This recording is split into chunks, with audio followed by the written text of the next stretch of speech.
So crack that. Yeah. Hi, this is Rick, and I'm talking to two of the four members of Mahogany Frog. I guess the Mahogany Frog legs, we can call you, since you're just Right. two of you. Summer of Mahogany Frog legs. Graham Epp and Jesse Warkentin. How are you doing? Great, great. Like you're doing good. I guess I should have got a beer too, but I'll get one right after this. Sure. So you got a new record out, and is it Mahogany Frog in the Electric Universe or just in the Electric Universe? Well, I think you should always tack the band name on the front end. Okay. Like you wouldn't just call the album 2, you'd say Led Zeppelin 2. Gotcha. Or you could Mahogany Frog plays the Electric Universe or something like that.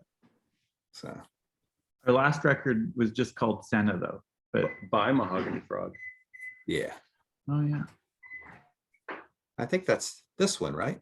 Yeah, No, That's that's right. my- Yeah, that's the one. that's my favorite. Kind of whatever the record company decides at this Okay. point, you know? Yeah, and you're on Moon June now, right? Yeah, a lot of times that stuff is out of our hands. Yeah, yeah. I met Leonardo a couple times. He's a good dude. So Yeah. Yeah, he is. He'll talk your ear off, boy. Oh yeah, boy. he will. He will, and he's right. So you can't. You know. Yes, we will name our album Mahogany Frog in the Electric Universe. Yes, sir. Yes, sir. Okay, Yes, that's true. right. Whatever you like. Well, I couldn't find any of the credits on here. You know, I know who you guys are, but is it not on here, or did I not say it? There's no Well, credits on there, eh? What you I mean don't as think far so. as who's playing what and that sort of thing? Right. On the back, there's a little bit of information, like the songs and everything. The song titles are important. Yes. to some. Yeah, I want to ask you about Sundog, if the parentheses mean anything. Well, That was more just a typography little experiment because we're trying to make Sundog look like a like a sundog. sundog. Okay, that makes sense. But also that song is interesting in that even though it's the longest, it's what 18 minutes long on the Yeah. record, but it's actually just an introduction. So what I initially had, it was an introduction to another song. I was trying to show the band at the rehearsal space one night, and I think they all liked the intro more than the rest of the song. Right. But it just developed into what we have on the record there. So there might be a Sundog part 2. Yeah. Now the end of it's kind of the same too, right? It's kind of like here, and then it comes up, and then it goes It's back kind down. of just one riff. This is one, yeah. That whole 17-minute song is one riff Wow. that we kind of play with just layering and textures. We're trying to step away from the frantic compositionalism. One riff, that's it. Well, even a song like, I don't know, like even Cube Right. on the record, which is we wrote much before because this record's taken so long. Like that song is basically just two riffs, twice as many as Sundog, but two riffs. But we're trying to keep it simple and just like working with one idea, but like changing it up and adding, and I don't know. Is that why you have the capital U in Cube, because it's two riffs, or that kind of? Again, I think that's just a typography. Is that what it is? Yeah. I thought it was just something interesting. It's like Cube or I something. think originally it was a lowercase c, Okay. uppercase U, but it evolved into capital C, capital U. Yeah, that's important. Yeah. Yeah. Yeah, because that makes sense, because that song sounds like, well, classic Mahogany Frog or whatever, because it's got that pounding riff and everything, and everything else sounds pretty experimental, except for the floral song, which is just a nice little riff and kind of like a 60s tune. It's kind of neat. But yeah, I didn't even really like realize that till I was playing that song for a friend that doesn't even really know my band, but he was listening to it. I was kind of introducing him to my music Right. and played him Floral, and he was like, oh, sounds like the 60s. Yeah. And I was like, oh, well, yeah, I mean, a lot of those, like the tones, the sounds from those my favorite 60s records is still like, yeah, Yeah. I love that stuff. It does have that great guitar tone. It's, like dang, dang. It's kind of neat, just drives the whole tune. Yeah. Well, a song like Sundog, though, is everybody doing all the work on the synths and things like that? Because it's just, I'm not sure if there's a little bit of drumming, I guess, and percussion and bass, but there's actually Andy did a whole bunch of layers of hand percussion, like every piece of, like every bongo and I don't know what else, like every little hand percussion thing he had made it on there. okay. I actually have some pretty good videos of him doing his bongo part in the studio that I should be sharing soon. He had little wood blocks, and he had those scraping sounds. Yeah. Okay. And then I think that he was able to. He's a bit of a mathematician and more of a soundscape kind of film soundtrack producer kind of guy. So he thinks about things in a pretty different way. He still likes playing live music, but he focuses pretty hard on building things up and slicing things down and rebuilding things. So a lot of the acoustic sounds on Sundog are recorded, but then sort of broken down and rebuilt up, kind of. Okay. So most of the synth stuff is Jesse and I, but then there's also Scott plays. What is the name of that thing? Scott plays this acoustic stringed instrument. Where did he get that again? You know what I'm talking about? The thing at the beginning. He's playing with a pick. No, I don't remember what you're talking about. It's some weird acoustic stringed instrument. Oh yeah. The riff he plays. I don't even know what it is. Where it's from? Is it any trumpet on there?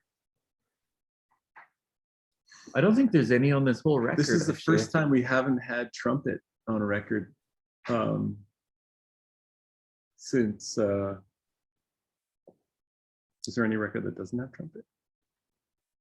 Yeah, we had some on Senna. We had some on Senna. We had some Yeah. Do 5. We had some on Blue. Yeah, we didn't make the trumpet. And You and Scott fight over who's going to play the trumpet, or? No, I mean, generally we both. I think every time there's been trumpet, we both play. Okay. Yeah, you could have like a lead and harmony trumpet or something. I don't know if there is such a thing. Oh yeah, there's such. Didn't Scott say he didn't want to play trumpet anymore? Oh, maybe. I don't know. Yeah. It also been a while since we played, like actually either of us played the trumpet. So going on to the record might not have been the best time to. Yeah, I know like the Police, they used to pick up any instrument and play it, and not very well. Yeah, they play piano and all kinds of other stuff. The guitar. Yeah, that's right. So that Psychic Police Force, that thing is just like, I saw your video. Actually, both of you did a video on that, right? Where you did a little bit of what you were doing. The recording of. That's the actual recordings on the record. And I was just trying to figure out, it seems like you were keeping time. And I was like, I'm listening to this song and I can't keep time. So it's a crazy tune. It was actually kind of hard to, I remember, because I was wearing headphones and I was playing to, I guess I was just playing to the click at that point. Well, your feedback, you had to, we started the click kind of after a feedback intro, but that was in our space, like right across the street from here. And we were experimenting with splitting amps, like splitting the signal into 2 amps and just cranking everything to full blast. And our whole idea was to get a very explosive sound. a lot of the stuff on that tune too, it's pretty just like wall of noise guitar feedback, and sometimes just big washes of organ, but it's all in the grid still. Like we were trying to we were trying to map this stuff out when we're demoing it, and we're trying to map it all out on a click. So it's a lot of concentration to try to hear your headphones and hear this like Yeah. Yeah, at the beginning of you can make it out on the record. At the beginning, you can hear Andy saying, "Okay, you're on your own. I'm out of here." Because it's so loud in the space. And I remember, yeah, like we'd been playing that song live for a while, like we do most of these songs, but yeah, just playing it to the click was difficult. And the intent was, yeah, like Jesse was saying, it was like kind of for a demo, just to lay down something that we can follow later. We didn't think we would even keep that performance of the guitar and then Jesse's Farfisa part too. But when we got, and that was when, like, what year did we record those? It was probably like 2014 or so. We started demoing for this record, and then by the time we got to the actual studio, it was probably like 2018. And it turns out that a lot of these scratch tracks that we had done sounded super, super good, and we were listening to them in the studio with these nice speakers, and the sound engineer there was like, I don't know why you would try to recreate this or redo this, because it sounds so bizarre as it is, and a lot of that had to do with the fact that we were being pretty intentional, without the intention of actually keeping it, but we were being pretty experimental with our amp setups and stuff. So a lot of that, those initial scratch tracks, we ended up keeping. Yeah. Even starting probably in 2013, some of the mapping that we were doing made it onto the record. And then, like, for Psychic, yeah, we put our parts down, I guess 2014. Like Scott and Andy would have put down the drums and the bass like 4 years later. Okay.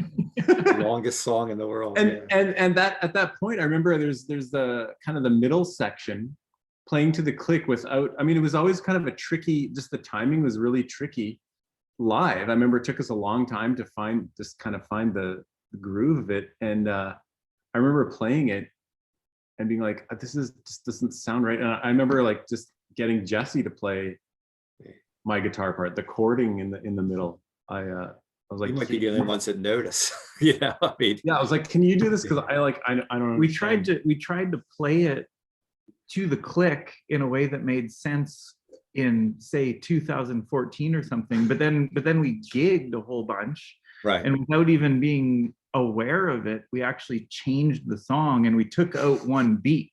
So by the time we went in there to put down the drums and everything, Andy was playing it totally different, and it totally screwed us up. So while we were in the studio, we had to, for a number of repetitions, we had to pull out certain parts to just change the song. I think I was actually playing it right in the beginning when I thought I was playing it wrong and got Jesse to play it. I probably played it wrong because we were going on this click that had like maybe a 4-beat accent. It's like sometimes you can program your click to kind of have a stronger or a different note to the click on every 1 beat or whatever. So I think I was trying to like play a part that Graham usually plays in a way that made sense for a totally different time signature, and then we ended up having to change it back years later. You have like a whole album of that, like the demo mix and the Psychic album or something. Yeah, Mahogany Frog is okay. But I played it on the show, and some guy was chatting. I think he's from Europe somewhere, but it said his brains were on the ceiling after he heard that. He said, I said, that's pretty cool. That's a good little testimonial. Oh, all right. Can you imagine some kind of Mahogany Frog nerd though in the audience if you play the wrong note to be going, no, that's not right. Because that's never happened. We never play wrong notes. people That's- in town here don't, I don't think that they like us very much, and they certainly don't remember anything that we play. Like we released this record after playing all of these songs for Years, 10 years. Yeah. And everyone's like, I love your new album, man. I can't believe it. Yeah, when you people release that- one, it's like, when's the next one? You know, right after that or something. Yeah. It's funny you talk about the Farfisa. The one thing I remember about that is one of my first records was Elton John's Greatest Hits, and that started out Crocodile Rock. You know, that dun, dun, dun, dun, dun, dun. And I looked it up. It's like, oh, it's a Farfisa organ. So Oh, really? Oh. yeah, that's Huh. yeah, it's one of them little things that always sticks with you. Like Neil Peart plays crotales or croatal or whatever some kind of weird percussion instrument. So it's like, what the hell are they? You know? Oh. And They're weird keyboards, man. And there's a number of them in Yeah. town here. There's quite a few Farfisas, I think. oh, is that right? We have a collection. Yeah, We've got a bit of a collection. We we should just have guns here. Yeah. You just have what? Guns. That's all we have in Okay. Yeah. the U.S. Yeah, we don't have Farfisas. So here people carry Farfisas around and like threaten each other with them. Well, it's concealed I'm gonna carry. drop this 100-pound organ on you, man, if you don't give me your lunch money. Yeah, they're going for open carry Farfisa now. Yeah. You could probably clear a school out pretty quick Just by plugging them just in by and plugging playing it them. in and Yeah. laying your arm down. Let's see. Did I miss any? Oh, we got Octavio, right? On here. Yeah, there's Octavio. I think that's the only one we didn't mention. That's sort of that's a pop tune. Oh, is it? Sandwich. Oh, is it? Oh, it is. You mean? Oh, it is. That's like my I guess. Yeah, I just threw in an oh, is it? Yeah. I didn't mean to be surprised or anything like that. You haven't checked the Billboard 100 lately? That's well, there was didn't you post something where you were I don't know, it was a radio station or something was your Thing. record got in there or something. There's like a Canadian, college community, Yeah. radio charts kind of thing that they play our music. Yeah, then you had the You talking Juno about today? Awards and stuff. Or Are you talking about today? Oh, I don't know. No, I don't think it was today. Yeah. I don't know, man. I Yeah. don't know what you're talking about. Yeah. So this record is a lot different than the other ones from the fact that it's, well, like you said, it's been so long since you put out a record. These songs are older, I guess. Just take time to develop. And yeah, I mean, some are older than others, but like, Octavio, we played we played that at a lot of shows over the years, but when we were recording it, we added a part that we'd never performed before. The whole kind of, you think it ends and then it comes, I don't know if you remember the tune, but it kind of comes back in again with a bunch of, because there's no guitar until the end. And that was a kind of a afterthought, sort of like in the studio, we put that together. So that's kind of the freshest thing that we have on the record. Yeah. And Sundog really is the newest song, and a lot of that was studio experimentation and stuff like that. And there's chunks of songs. There's sort of outros, like in Theme from PD is the first song on the record, and there's sort of a big 4-minute chunk at the end of that's just sort of we certainly wouldn't have finished that song like that when we were playing live, but like we wanted to just play around with tape, like Andy was sitting there for hours and hours running things through tape and letting it decay, and I kind of did this big long section on a piano that we wouldn't have used, so the whole record, even though the structures and some of the ideas had been there for a number of years and we would have performed them in a certain way, that worked within our set. But yeah, we tried to spread it out um, and not be too rushed about it, create some space and make a little bit more. I guess we were trying to make a bit of an experimental record in some ways. Like we were trying to make the pop sensibilities work within kind of a wash of exploration and experimentation. Because I think by the time it came down to actually orchestrating some of these parts, like we had been sitting on a lot of these themes for a long time, so we were like the melodies themselves didn't excite us as much as they did at the beginning, you know. So we wanted to sort of build on them. So it's sort of like what we thought was approachable themes packaged in a pickling sauce of exploration and sort of studio exploration for the most part, you know. And there was sort of like a lot of field recordings, like Sundog.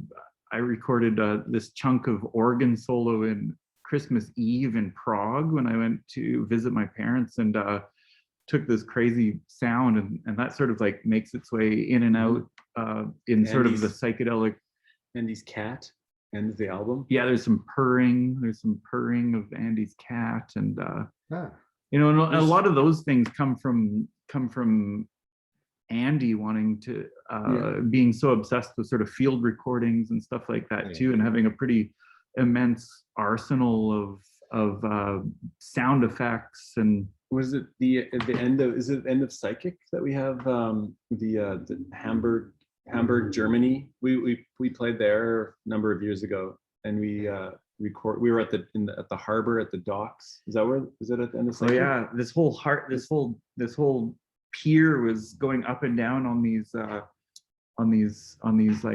like iron sort of treads, and it was like squeaking and squeaking. Incredible sound. And Andy and I both had like phone recordings of it, and that made it onto the that's cool too. So there's a lot of that stuff. And yeah, even stuff, or no, that, yeah, what song is that on? No, the end of Psychic has drag racing that Scott had. Yeah, Where there's were the some Hamburg race docks? cars.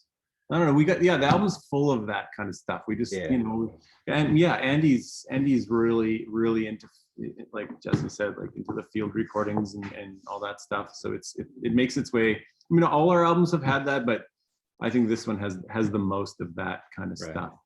He doesn't have to tune the cats, does he? I don't want to know what he does if that's exactly. Well, that cat's dead as a doornail now. The whole family is pretty sad. There's a picture of it up on their fridge. Oh yeah, they didn't put it on Facebook with like the thoughts and prayers, I guess. No. Yeah, I don't either. They're not Facebooky sort of people. Yeah, they got worn down from the ideology. You know, they wanted to get out of there. Yeah, that makes sense about the PD song, because it goes to this, you know, gets really frantic for a couple of minutes, and then it just comes down to something completely different than what started. Yeah, we're right before it gets frantic. Does it sound like you're like, well, it's our old van. Yeah, like you can hear the key in the ignition and the buzz. Right. That's our last band that we had. I think number 3. Yeah, we had 3 Dodge Rams, and that was the last one. Okay. We came to Prague Day in Dodge Ram number 2. Oh yeah, gosh, how many miles you put on that thing? That must have been. I think the second one was the best van that we had. That was a good van, yeah. When we had beefed up the suspension on that one. Yeah. Good. Now you played South America and Iowa in the same year. South America and what? Iowa in the same year. Like I was looking on there and I saw Des Moines, Iowa, and then I said some festival in Brazil or something. Yeah, it was like we're in Des Moines one night, Sao Paulo the next. You know, that's a popular flight. That might be you might be the only band that's ever done that. You know, you should get some kind of a play that up, shouldn't we? Yeah. The whole Brazil thing was Leonardo was able to get us some gigs there. Okay. There's a billboard, a huge billboard with our picture on it. Oh, that's cool. They like their music down there. I'll tell you. Everyone like Iron Maiden where they're, doing this, I guess. Folks came to the show wearing Rush t-shirts because they heard we were progressive rock. Oh, there you go. Well, yeah, I know people always make an association like, if you got a flute, you got to be like Jethro Tull or something. But I don't think you guys are comparable, To Jethro Tull? or anything. I mean, what did it? I read that review though. There was a review of your record, and I forget who it was by, but they were comparing all these different bands. So I thought it was pretty cool. Was that the one in Spanish? Yeah. Oh yeah. I liked it. It was like, yeah, this song sounds like Tangerine Dream, like 1974 to 76. Yeah. This other song's more like Tangerine Dream. Edgar Froese was eating a hamburger or something like that. Yeah, I didn't really know. So did what you that all meant, you but- read it in Spanish and translate? No, it in I your hit head? translate. Yeah. One of the favorite things that people like to kid me on is my pronunciations of like when I play a French tune or something like that. It's just really bad. Because being from the US, you don't have to know anything. Everybody else in the world knows English. We don't have, we can't even learn the metric system for crying out loud, 'Cause Yeah. that kind of stuff just metric clock on you guys. Whoa. yeah. It's just don't get me started on that. I mean, everybody else in the world can do things, and what do we do? The last time we played in Baltimore, we went up, or was it on the way to Baltimore? It was after Prague Day. We went up to Orion to just, I don't know, we were gonna maybe play a show, or we were just gonna hang out with Potter. Yeah. And we ended up staying in a town, Chesapeake Bay town, Havre de Grace is what they Oh, call Happy it. Grace. Well, I grew up about Havre de Grace. 10 miles from there. Oh, That's my hometown is Bel Air. So right near there. But yeah, Havre de Grace is right on the way up and on the water and everything. Yeah. yeah, we hung out, we loitered there for like a day. Yeah. We went up, We ate crab we had cakes. crab cakes Cakes. there. We went on the boardwalk. We went to a Christian That's right. church. In a church, like a old style Baptist church in a movie theater. Yeah. It was unbelievable. The band that was playing was off the, like there was a preacher up there like screaming, and there was like an Hammond B3 and a drummer and like saxophone. It was all like these black folks that were dressed up really nice. There was probably like 15 people in the whole church, and there was like this 12-year-old kid that was on the drums. And they were like pulsing with the preacher, and the preacher would get more excited to be like They weren't playing any songs. They were just following. like doing expressionistic noise. it was unbelievable. And then That's what Prague is up there. Yeah. and then the preacher like calmed it down and like sat down, and then this girl came up to sing a song, and she sang Lamb of God, that song. Oh, right. Lamb of God, Lamb of-" and she sang like 16 verses of Lamb of God, and you could see the preacher just like in her chair like twitching, and then suddenly she like jumped up like, Lamb, and the Lord supplied the lamb. And the 12-year-old kid was like, And the girl singing is just like Lamb of God, and the preacher, it was Now, this is not amazing. unlike listening to a Mahogany Frog record when you think about it. You It was got the pretty much the inspiration for 15 verses, and then all of a sudden, yeah. there's like few cock-smoking churches like that in Winnipeg, Manitoba. I would be more of a Christian if there's more of those. That's one of the Okay. oldest towns in US, Havre de Grace, actually. There was a lot of historical markers. I remember like Revolutionary War kind of plaques, like Yeah. George Washington slipped here and all that kind of stuff. I think he was everywhere. What's weird about that is it's right where the Chesapeake Bay starts, and it's called the Susquehanna Flats, and it's like you can go out to the middle and it's like 10 feet deep.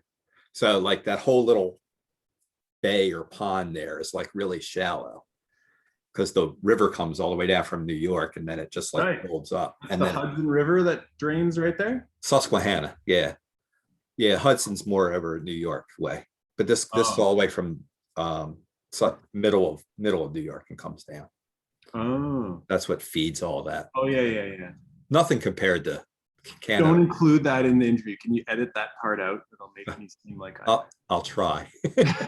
Have a big blank spot. So I guess it wasn't a conscious decision to go so long between the last two releases. I guess just stuff happens, I guess. Basically. There was lots that happened. There was lots that happened because we did Senna and then enjoyed a fair amount of momentum from that record, you know, and we were able to yeah, I mean, I guess you guys probably don't know so much in the States, but we won a few awards, and we went to the Junos here in Canada and toured for a bit, and then I mean, I guess we all sort of started joining other bands and stuff at the same time. So like I went to design school and joined this other band.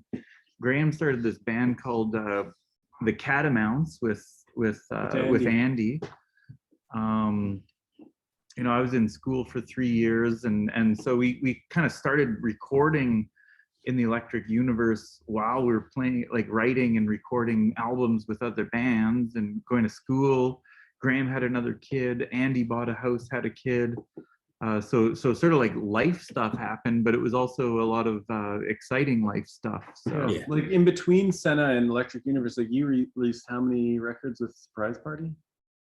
like 4. Yeah, and Andy and I did 2 with our Catamounts band. Scott put out a couple cassettes with his field.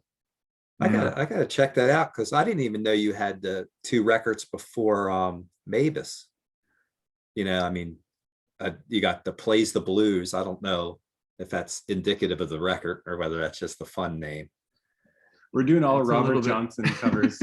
Yeah. It's a little bit ironic. I don't know if I'd want you to listen to that so much, but we'll send it to you if you promise not to play it on the radio show. Yeah. Promise not to air it. What kind of, like, I know down here it's just awful with people playing they play in tribute bands and they play with they covers and all that kind of stuff. So when you're in your other bands, do you do like your music? Is it different than just mainstream rock or?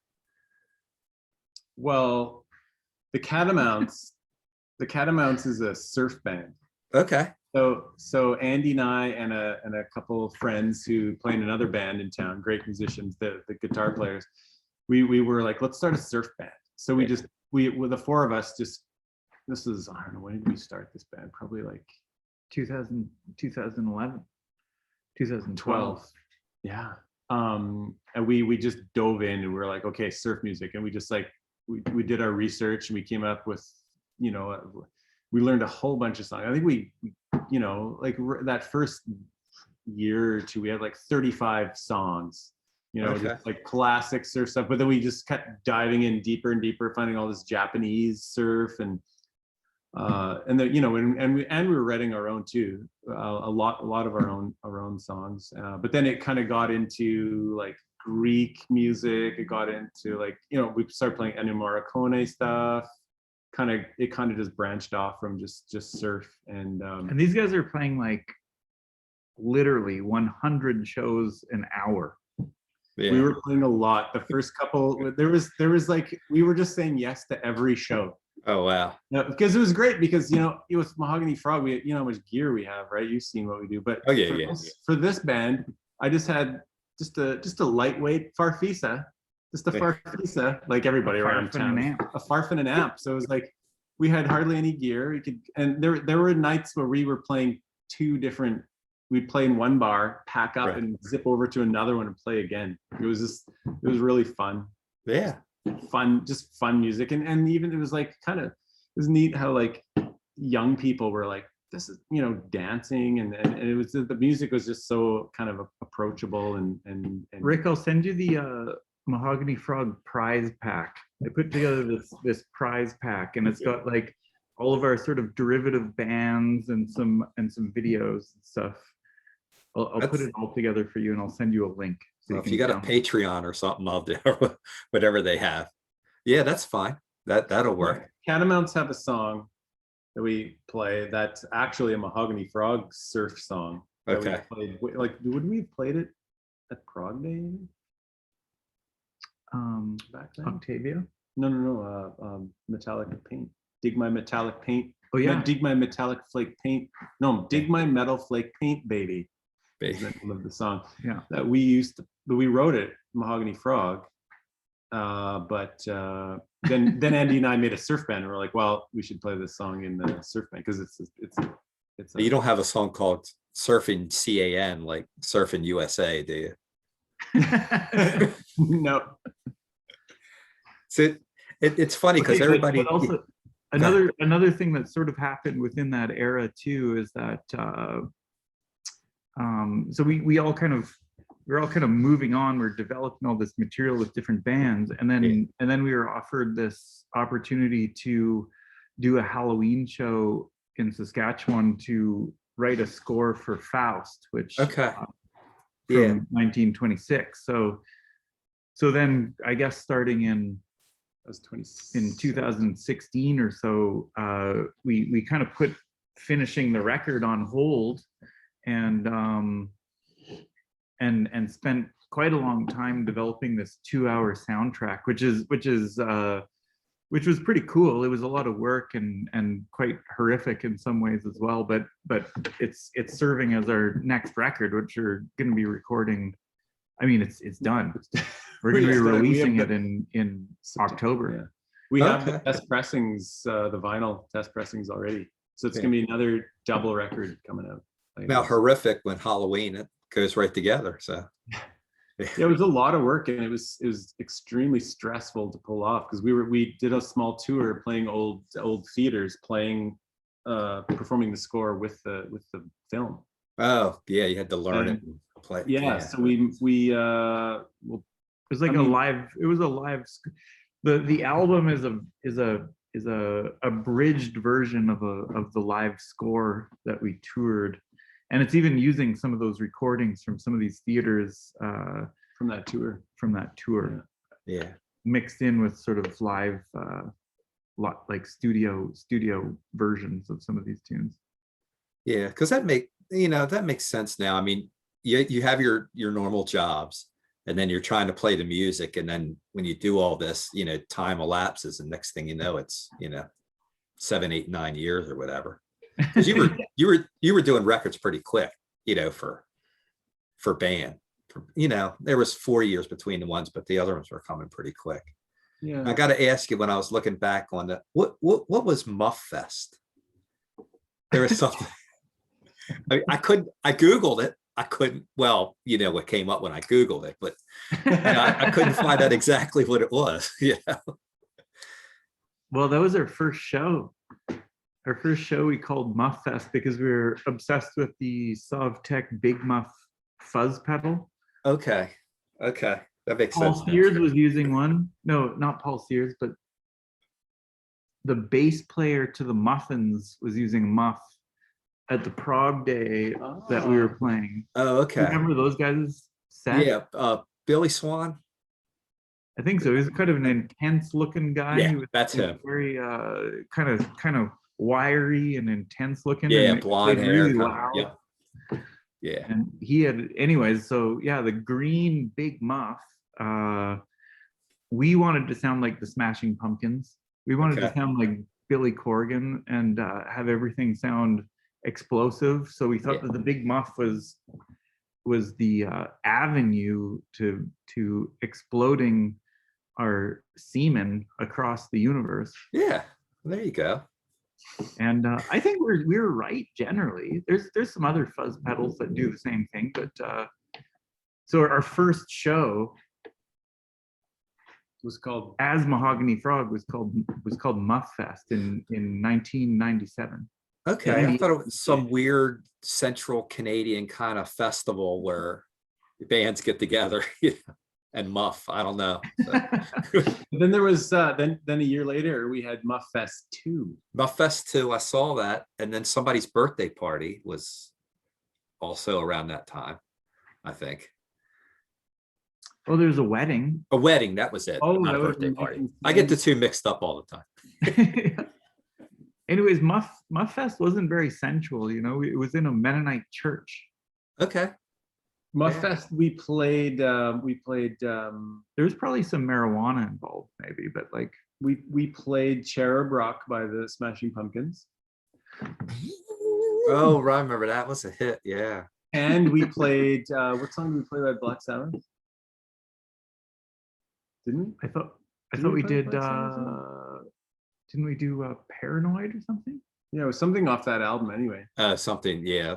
Like that would have been War Pigs. You would have remembered that. So Yeah, maybe we played Paranoid and Yeah. and the cover of Smashing Pumpkins Cherub Rock. And And I think 2 originals, is that all we had? 2? We would have had like 4 songs. 4. now, speaking of Mennonite, I dated an Amish girl once, but she couldn't handle a Mennonite, so I had to let her go. Anyway, I'll be here all week. I wanted to ask you, Moon June Records, right? And you had the Mahogany Frog site. Is it just mahoganyfrog.com or Yeah. where is? Yeah. MahoganyFrog.com just sends you to our Bandcamp at this point. Yeah. Well, Okay. and it's got an archive of our shows. Gotcha. Every show we've played should be on there. See, I know it's hard in this day and age, but are you doing okay with moving the CDs or anything? Because, people want their music for free. We sold a lot of vinyl, a lot of records. Yeah, that's coming back, I guess.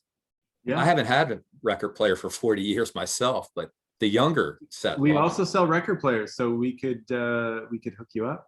Just put Okay. it in order. Is that part of the package? Is that part of the? Yeah. Yeah. And the Free stylus records. always gets me. I Yeah. finally threw out my disc washer. I don't know if you remember the little Yeah. stuff that you put on the records and with the brush. Yeah, I have some You of that. threw it away? Why would you throw it out? Well, it was like 35 years old. It didn't taste good It anymore. wasn't liquid anymore. Yeah, it's all like congealed. But yeah, I finally threw my record player out after so long. I just, I don't know. I just don't have much time to mess around with that sort of thing. So, Oh man, You crazy prog rockers, man. Yeah, you guys you- don't want the vinyl. yeah. Well, yeah, I'll tell you, the younger set, they love it though.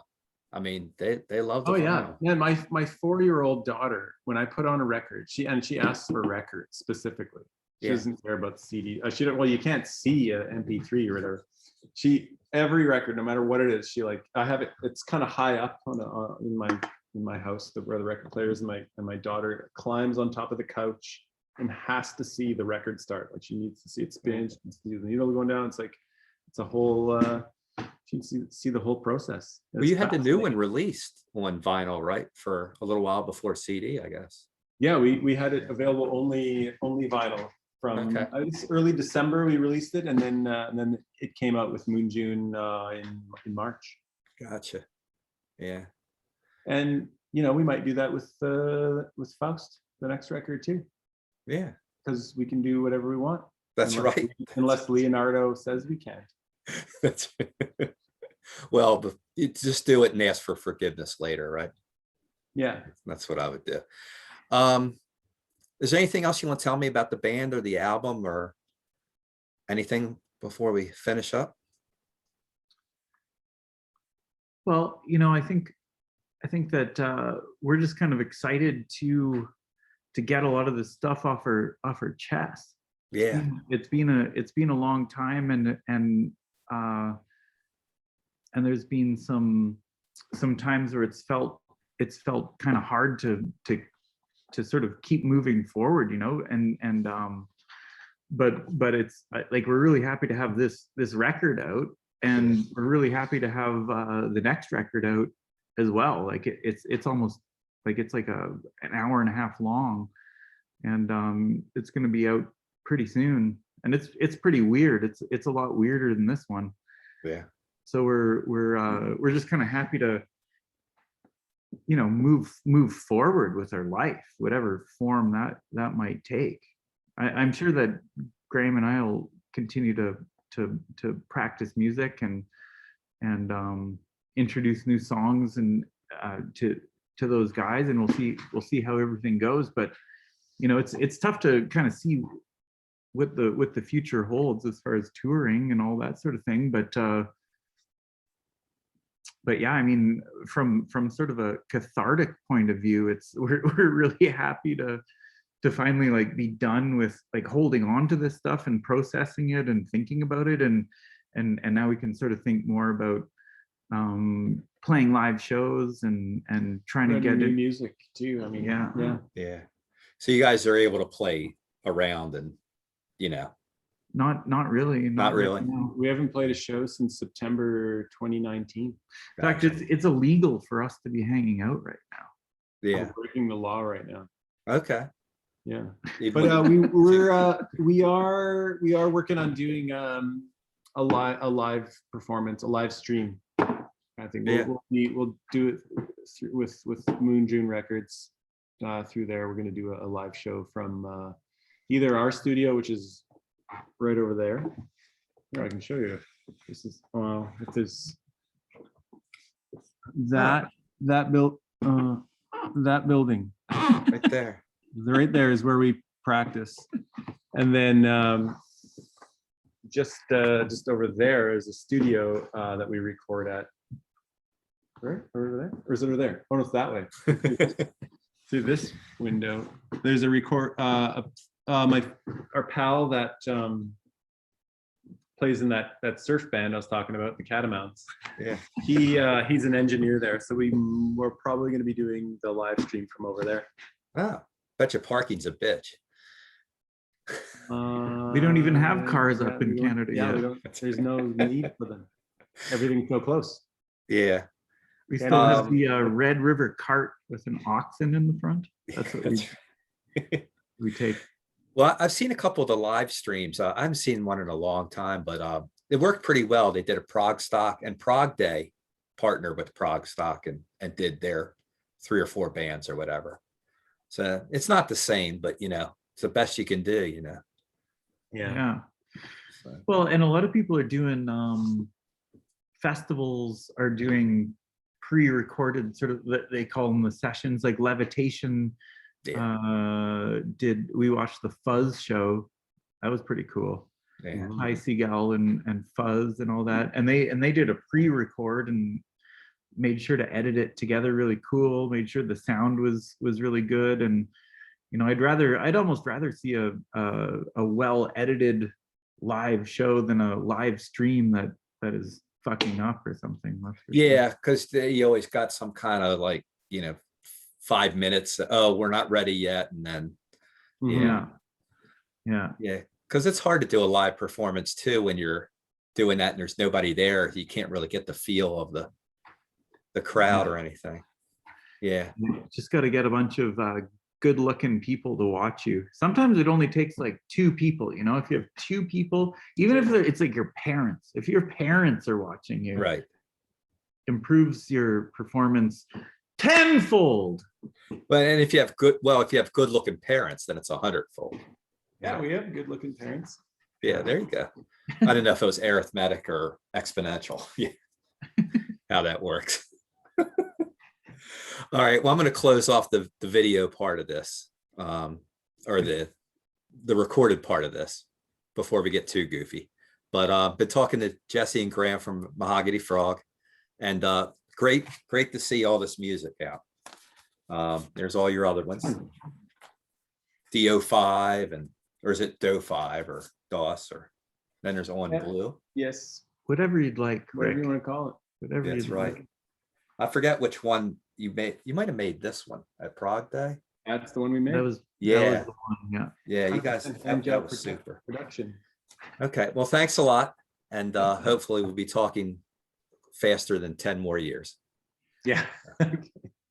Well, October, dude. October. Another record, October. Yeah, That's we'll talk right. to you then. I'll remind you again by harassing you on Facebook. That's right. Okay, well, thanks a lot, guys. Okay, thanks.